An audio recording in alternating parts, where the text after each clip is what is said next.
Hello guys, this is our day 5 of English Improvement series and today we will discuss how technology changed human communication. We all know that when we do not use smartphones and keypad phones as well as then we have only uh, way to communicate is through writing letters and through face-to-face communication.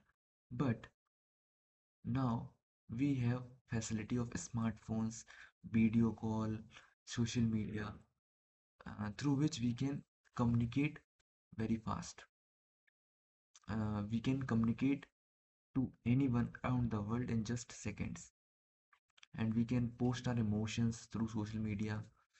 So, uh, the main advantage is it connect us globally, but the disadvantage is, as we all know, that people talk less in real life. We are busy in our smartphones while sitting with our friends. So, uh, somewhere has disconnected us emotionally. So, technology is powerful.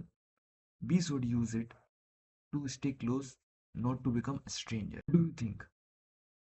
Has technology improved or reduced human connections? Tell me in comment section and follow for such more content.